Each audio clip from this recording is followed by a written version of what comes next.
Hello everyone. So in this video we will see why the British Empire sent Cripps mission to India and their motive behind this step. During World War II, the odds were not favoring the British and they suffered reverses in Southeast Asia region. Also, the Japanese threat to invade India seemed real now and Indian support became very crucial at this point of time. Also, we might remember that one leader of Congress, Subhash Chandra Bose, was involved with the Japanese to invade India and gain freedom for India. Also, the INA was also able to capture some parts of northeastern region of Manipur. This made Britain more desperate for Indian support against the Axis powers. Also, there was pressure on Britain from allies powers like USA, USSR and China to seek Indian cooperation. Indian nationalists had agreed to support the Allied causes if substantial power was transferred immediately and complete independence was given after the war. The Cripps mission announced that after the end of the war, a constituent assembly would be convened to frame a new constitution. Also, the members of this assembly would be partly elected by the provincial assemblies in proportional representation and partly nominated by the Indian rulers. Also, the British government would accept the new constitutional subject on two conditions. Firstly, the provinces who were not willing to join the union could have a separate constitution and form a separate union. And the other one was the new constitution making body and the Britain government would negotiate a treaty to effect the transfer of power and to safeguard racial and religious minorities. By these conditions, Britain was exercising their policy of divide and rule and were trying to portray an image in front of the minorities, that is, Christian, Anglo-Indians, Muslims and Sikhs, that Britain was the guardian of their interests. That meanwhile, the defense of India would remain in Britain's hand and the Governor-General's power would remain intact. The proposal put forward by the Cripps mission differed from those offered in the past in many respects, like the making of the constitution was to be solely in Indian hands now, and not mainly in the Indian hands as contained in the August offer. A concrete plan was provided for the Constituent Assembly. Also, option was available to any province to have a separate constitution, a blueprint for India's partition. Also, Free India could withdraw from the Commonwealth and Indians were allowed a large share in the administration of the interim period.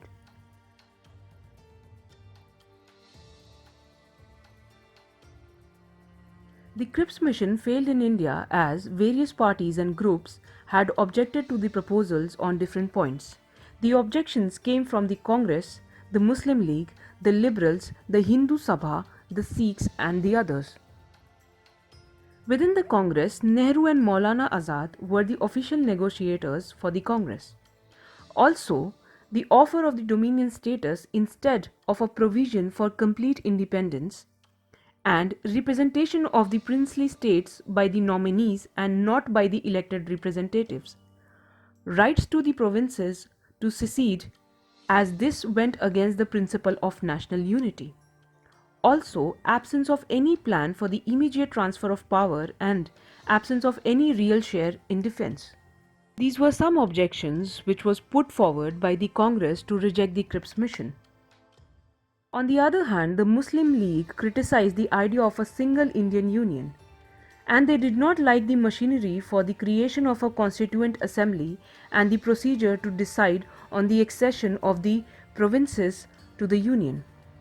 Also, they thought that the proposal denied the Muslim League the right of self-determination and creation of Pakistan. The others, like the Liberals, considered the secession proposal to be against the unity and security of India. Also, the Hindu Mahasabha criticized the basis of the right to secede. The depressed classes thought that the partition would leave them at the mercy of caste Hindus, and the Sikhs objected that the partition would take away Punjab from them. The existing situation in the country became intolerable and at that time had come for a final assault on the imperialism.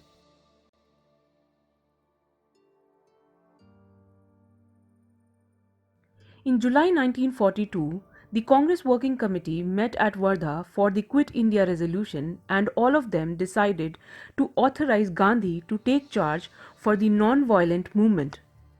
Also, it was proposed by Jawaharlal Nehru and seconded by Sardar Patel that it was to be approved by All India Congress Committee meeting in Bombay in August.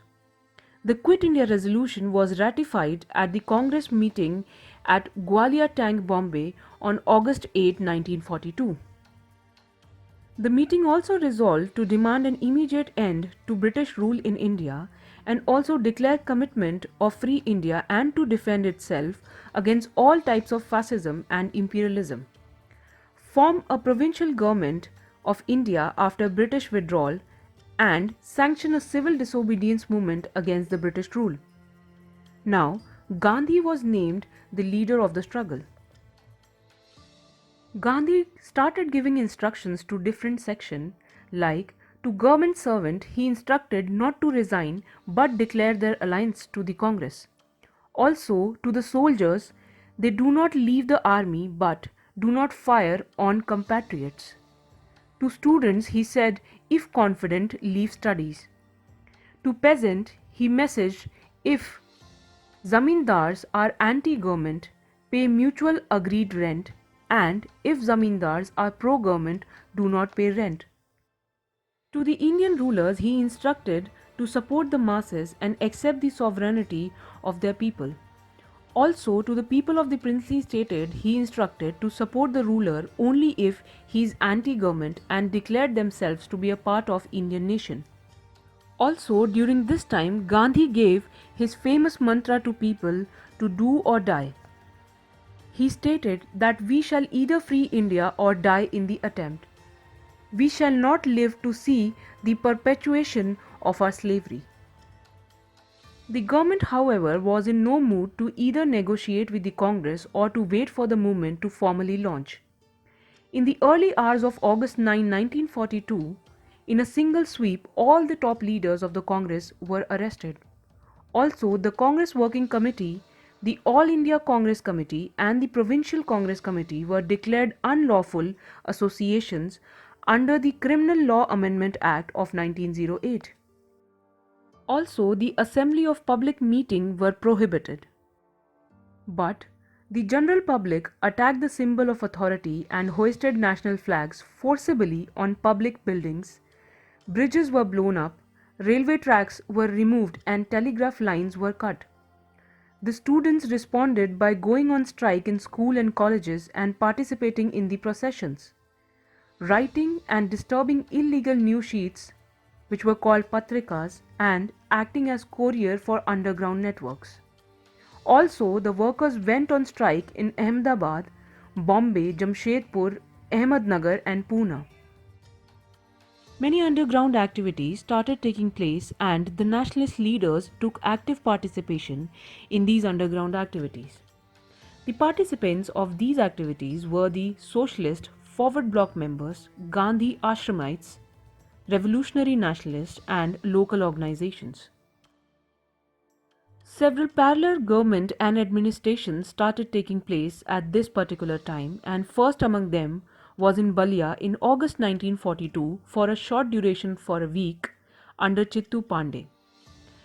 Tamluk Jatiya Sarkar undertook cyclone relief work, sanctioned grants to schools, supplied paddy from rich to the poor, and organized Vidyut Vahinis.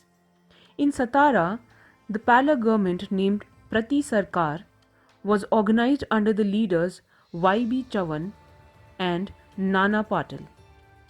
These Pala governments were actively helped by the businessmen, students, simple villagers, pilots and train drivers, and the government officials including police. The Quit India movement spread through each section of the Indian society, like the youth, especially the students of the school and colleges, remained in the forefronts.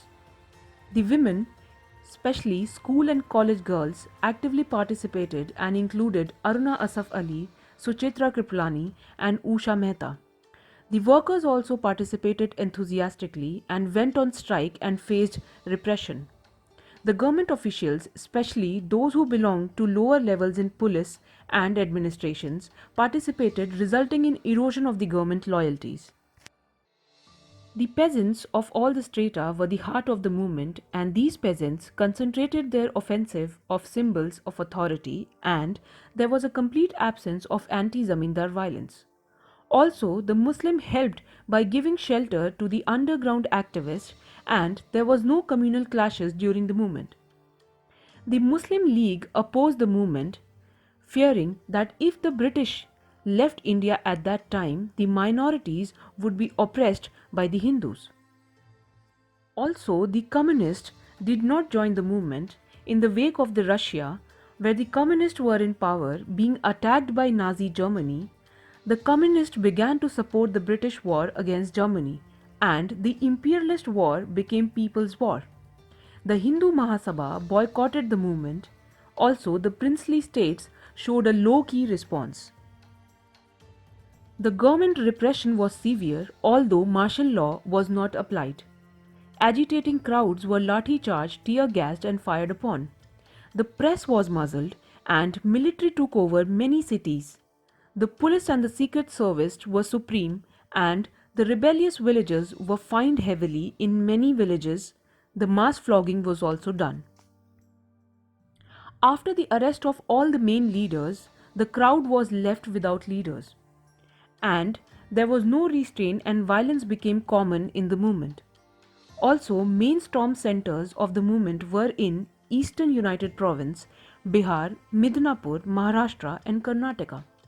Students, workers and peasants were the backbone of the movement, while the upper classes and the bureaucracy remained largely loyal. The loyalty to the government suffered considerable erosion. This also showed how deep nationalism has reached to every section of the society.